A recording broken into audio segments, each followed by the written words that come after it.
सब हमारे नोन है। अगर आपको कोई सुनी है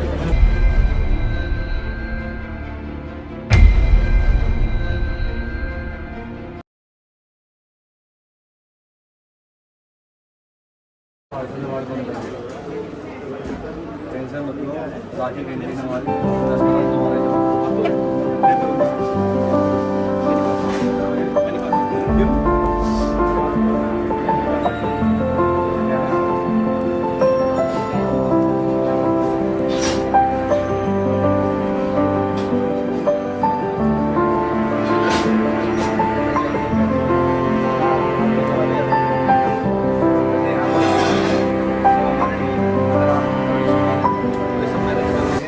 सारे जूनियर सीनियर जितने भी कंसल्टेंट हैं सब अपने नोन है। अगर आपको कोई इशू नहीं है, अगर आप चाहते हो कहीं और जाना, वो आपकी बताएंगे तो बताएंगे। भाई मेरा भाई है, बड़ा भाई है इसका, मेरे से बड़ा, मेरे पास है। अब जहाँ ठीक है, आप जानने वाले हो बाबू भाई के छोटे भाई हो आप? हाँ, छोटा भाई मतलब भाई अच्छा था नहीं, मतलब दिल्ली को आओ छोटा भाई है भाई भाई भैया मैं ही लेके मैं बताऊँ, जैसा आप चाहती हो यहाँ चाहो तो यहाँ ट्रीटमेंट चालू करो, जहाँ कहते हो बैठ को वहाँ आपको अच्छा लगता हो वो कर लेंगे, वही कर लेंगे। ये नहीं बता इसको बोलने मैं मुझे देखो अपनी फैमिली मेम्बर यार फैमिली मेम्बर आप खड़े हो, हम खड़े हैं, फैमिली तो भाई अभी बात अभी आप थोड़ा आप भी हो तो आप समझ लो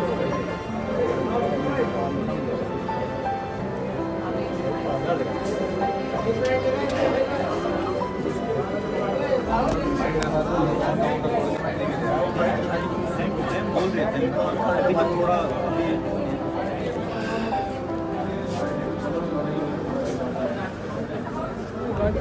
हो गया।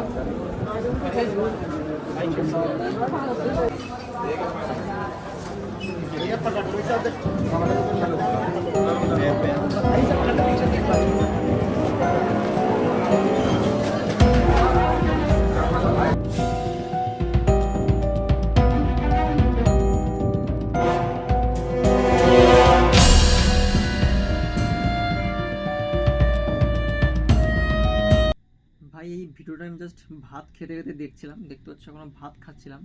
তো ভাত খেতে খেতে এই ভিডিওটা আমার সামনে এলো যে ইউকে 07 রাইডার গাড়ি চালাতে চালাতে লাইভে এসে অ্যাক্সিডেন্ট করেছে। ভাই একটা ছেলে কতটা কষ্ট পেলে তার ফ্যামিলি সম্বন্ধে, তার মা বাবা সম্বন্ধে এতগুলো কথা বলতে পারে, তারপরে গিয়ে অ্যাক্সিডেন্ট করে। আর এই ভিডিওটা আমার বানানোর একটাই কারণ যে ভাই এই দুনিয়াতে তোমার ইনকাম সোর্স যতক্ষণ থাকবে, তোমার হাতে যতক্ষণ পয়সা থাকবে, ততক্ষণ একটা ছেলেকে তোমায় একটা ছেলেকে ভালোবাসবে। আদারওয়াইজ কেউ তোমায় পাত্তাও দেবে না, ঠিক আছে? যখন তোমার কাছে সব থাকবে তখনই তুমি এই দুনিয়ার জন্য অনেক কিছু, যখন তোমার কাছে কিচ্ছু থাকবে না তখন তুমি তোমার এই গোটা দুনিয়া কি তোমার পরিবারের কিচ্ছু না। একটা ছেলের জীবন সম্পূর্ণ তার মূল্যে তার ইনকাম সোর্সের উপর ডিপেন্ড করে। সে ভালো ইনকাম করতে হলে তবেই তার দাম আছে, তবেই তাকে সবাই ভালোবাসবে। ভাই আমি অবাক হয়ে যাচ্ছি যে শেষকালের বউ যার জন্য ও সব কিছু করলো, পরিবারের সাথে লড়াই করলো, সেই মেয়েটা পর্যন্ত ওকে ছেড়ে চলে গেলো। মেয়েটা আবার 7 মাস না 8 মাসে প্রেগনেন্ট ছিল। নিজের ভাই সে পর্যন্ত ওর বাসায় চলে গেলো, নিজের মা বাবা পরিবার সবাই ওকে ত্যাগ করলো। কোন কারণে? নাম্বার 1, সে ব্রাহ্মণ পরিবার থেকে, আর মেয়েটার রাজ পরিবার থেকে।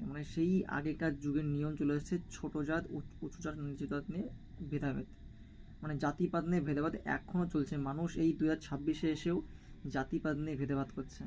ভাই কোন সি দুনিয়া মে হে हम लोग, কোন দুনিয়াতে আমরা আছি ভাবো একবার। এখনও এত শিক্ষিত হয়েও মানুষ জাতি ভেদাভেদ নিয়ে মারামারি করছে। দেখে এটাই ভালো লাগছে ও এখনও বেঁচে আছে, এত বড় অ্যাক্সিডেন্ট হলে বেঁচে আছে। বাকি সবাই ওর জন্য প্রে করো যাতে সুস্থ হয়ে যায়, কোনো অর্গান ড্যামেজ না হয়, নর্মাল অ্যাক্সিডেন্ট হয়ে যায়, হাত পা ভেঙে যেন ঠিক হয়ে যায়।